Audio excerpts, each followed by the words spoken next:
Hi friends, welcome back to my channel. ಇವತ್ತು ನಾನು ನಿಮಗೆಲ್ಲರಿಗೂ ಮಶ್ರೂಮ್ ಮಂಚೂರಿ ಹೇಗೆ ಮಾಡೋದು ಅಂತ ತೋರಿಸ್ಕೊಡ್ತಿದ್ದೀನಿ.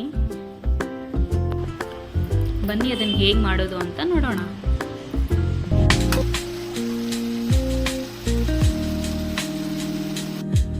ನೋಡಿ, ನಾನಿಲ್ಲಿ ತೋರಿಸ್ತಿದ್ದೀನಲ್ವಾ, ಆ ಥರ ಮಶ್ರೂಮ್ದು ಫಸ್ಟ್ ಲೇಯರ್ ಇರುತ್ತಲ್ವಾ, ಆ ಲೇಯರ್ನ ನಾನು ರಿಮೂವ್ ಮಾಡ್ತಿದ್ದೀನಿ. ಬಿಕಾಸ್ ಇದರಲ್ಲಿ ತುಂಬ ಮಣ್ಣಿರುತ್ತೆ. ನಾವು ಕಬಾಬ್ ಮಾಡಬೇಕಂದ್ರೆ ಯೂಶಲಾಗಿ ಅದನ್ನು ರಿಮೂವ್ ಮಾಡ್ಕೋಬೇಕು.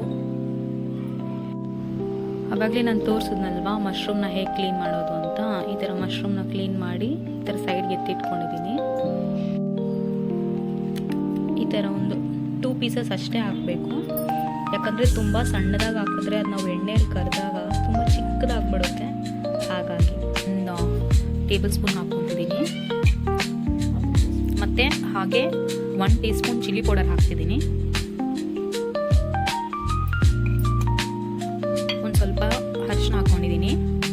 2 ಟೇಬಲ್ ಸ್ಪೂನ್ ಅಷ್ಟು ಕಾರ್ನ್ಫ್ಲೋರ್ ಹಾಕ್ಕೊತಿದ್ದೀನಿ. ಹಾಗೆ 1 ಸ್ಪೂನ್ ಅಕ್ಕಿ ಹಿಟ್ಟು ಹಾಕ್ಕೊತಿದ್ದೀನಿ. ಮತ್ತು ನಾನು 2 ಟೇಬಲ್ ಸ್ಪೂನ್ ಕಡಲೆ ಹಿಟ್ಟು ಹಾಕ್ಕೊತಿದ್ದೀನಿ. ಇದನ್ನ ಡೀಟೇಲ್ಸ್ನ ನಾನು ಹಾಗೆ ಕ್ಯಾಪ್ಷನಲ್ಲಿ ಮೆನ್ಷನ್ ಮಾಡಿರ್ತೀನಿ, ಬೇಕಂದರೆ ನೋಡ್ಕೊಳ್ಳಿ. ಇದನ್ನೆಲ್ಲ ಒಂದು ಸ್ವಲ್ಪ ಮಿಕ್ಸ್ ಮಾಡ್ಕೊಳ್ಳಿ. ನನಗೆ ಸ್ವಲ್ಪ ಕೈಯಲ್ಲೇ ಕಂಫರ್ಟಬಲು, ಹಾಗಾಗಿ ನಾನು ಕೈಯಲ್ಲೇ ಕಲಿಸ್ಕೊತೀನಿ. ಇವಾಗ ನಾನು ಮಶ್ರೂಮ್ ಹಾಕ್ಕೊತಿದ್ದೀನಿ. ಯಾಕೆ ಇಲ್ಲಿ ನೀರು ಹಾಕ್ಕೊತಿಲ್ಲ ಅಂದರೆ, ನಾನು ಇವಾಗ ಏನಾದರೂ ಮಸಾಲೆ ಜೊತೆಗೆ ಇಮಿಡಿಯೇಟಾಗಿ ನಾನು ನೀರು ಹಾಕ್ಕೊಂಡ್ರೆ ಮಶ್ರೂಮಲ್ಲಿ ಕೂಡ ನೀರು ಬಿಡುತ್ತೆ. ಸೊ ನಾನು ಹಾಗಾಗಿ ಮೊದಲು ಮಶ್ರೂಮ್ಗೆ ನಾರ್ಮಲಾಗಿ ಎಲ್ಲ ಮಸಾಲೆನೂ ನೀಟಾಗಿ ಅಂಟ್ಕೋಬೇಕು ಅಂತ ನಾನು ಈ ಥರ ಮಾಡ್ಕೊತಿದ್ದೀನಿ. ನಾನು ಇಲ್ಲಿ ಹೇಗೆ ತೋರಿಸ್ತಿದ್ದೀನೋ ಅದೇ ಥರ ಮಾಡ್ಕೊಳ್ಳಿ. ನೋಡಿ, ಇಲ್ಲಿ ನಾನು ನೀರನ್ನ ಚುಮ್ಸ್ಕೊಂಡು ಹಾಕ್ಕೊತಿದ್ದೀನಿ. ಯಾಕಂದರೆ ಮಶ್ರೂಮಲ್ಲಿ ನೀರು ಬಿಟ್ಕೊಳುತ್ತೆ. ನೀವು ಇದೇ ಥರ ಮಾಡ್ಕೊಳ್ಳಿ. ನೋಡಿ, ಇಲ್ಲಿ ನಾನು ನೀರನ್ನ ಚುಮ್ಸ್ಕೊಂಡು ಹಾಕ್ಕೊತಿದ್ದೀನಿ. ಈ ಥರ ಚೂರು ಹಾಕ್ಕೊಂಡು ಕಲಿಸ್ಕೋಬೇಕು. ಇದನ್ನು ಹಾಗೆ ಒಂದು ಜಸ್ಟ್ ಒಂದು 10 ನಿಮಿಷ ಹಾಕಿ ಬಿಡಿ. ಬೇಕಂದರೆ ನೀವೇ ನೋಡಿ ನೀರು ಹೇಗೆ ಬರುತ್ತೆ. ಅದಕ್ಕೆ ನಾನು ತುಂಬ ನೀರು ಹಾಕಲಿಲ್ಲ. ನೋಡಿ, ನಾನು ಹಾಗೆ ಒಂದು 10 ನಿಮಿಷ ಬಿಟ್ಟೆ. ನೀವೇ ನೋಡ್ತಿದ್ದೀರಲ್ಲ ಅದರ ಹದ ಹೇಗೆ ಬಂದಿದೆ. ಸೊ ಅದಕ್ಕೆ ನಾನು ನೀರು ಜಾಸ್ತಿ ಹಾಕಿಲ್ಲ. ಸೊ ಇವಾಗ ನಾವು ಎಣ್ಣೆಯಲ್ಲಿ ಬಿಟ್ಕೊಳ್ಳೋಣ.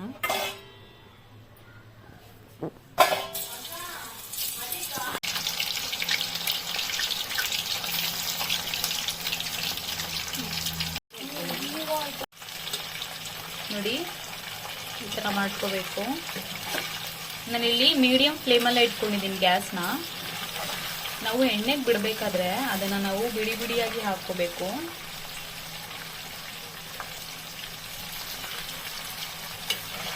ನಾನು ಮಶ್ರೂಮ್ನ ಇವಾಗ ಎಣ್ಣೆಯಲ್ಲಿ ಹುರ್ಕೊಂಡು ನಾನು ಸೈಡಲ್ಲಿ ಎತ್ತಿಟ್ಕೊಂಡಿದ್ದೀನಿ.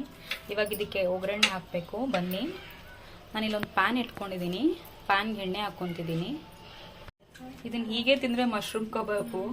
ಅದಕ್ಕೆ ನಾವು ಒಗ್ಗರಣೆ ಹಾಕಿದ್ರೆ ಮಶ್ರೂಮ್ ಮಂಚೂರಿ ಆಗುತ್ತೆ ಅಷ್ಟೇ. ಸ್ವಲ್ಪ ಗಾರ್ಲಿಕ್ ಹಾಕ್ಕೊಂಡಿದ್ದೀನಿ. ಇವಾಗ ಹಸಿಮೆಣಸಿನ್ಕಾಯಿ ಹಾಕ್ಕೊತಿದ್ದೀನಿ.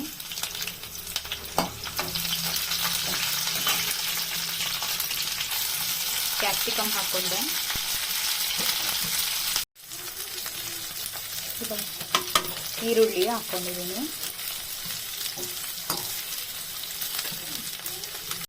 1 ಸ್ಪೂನ್ ಚಿಲ್ಲಿ ಸಾಸ್ ಹಾಕ್ಕೊತಿದ್ದೀನಿ ನಾನು.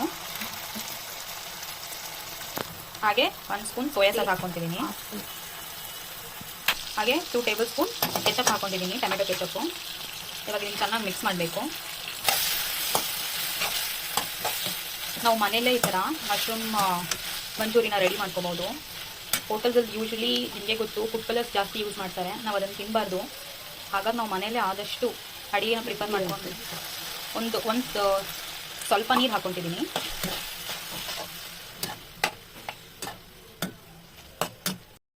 ಇಲ್ಲಿ ನಾನು ಏನಕ್ಕೆ ನೀರು ಹಾಕ್ಕೊಂಡೆ ಅಂದರೆ, ಇವಾಗ ನಾವು ಇದಕ್ಕೆ ಮಶ್ರೂಮ್ನ ಆ್ಯಡ್ ಮಾಡಿದಾಗ ಅದೊಂದು ಸ್ವಲ್ಪ ಸಾಫ್ಟ್ ಆಗುತ್ತೆ, ಕ್ರೀಮಿ ಸ್ಟ್ರಕ್ಚರ್ ಸಿಗುತ್ತೆ. ಹಾಗಾಗಿ ನೀರು ಹಾಕ್ಕೊಂಡೆ. ಬನ್ನಿ ಇವಾಗ ಮಶ್ರೂಮ್ನ ಆ್ಯಡ್ ಮಾಡೋಣ.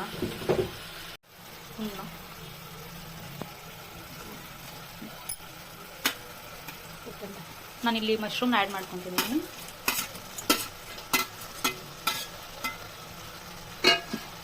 ಇವಾಗ ಒಳ್ಳೆ ಮಿಕ್ಸ್ ಕೊಡಬೇಕು. ಜಸ್ಟ್ ಒಂದು 2 ಮಿನಿಟ್ಸ್ ಹಾಗೆ ಬಿಟ್ಬಿಡಿ.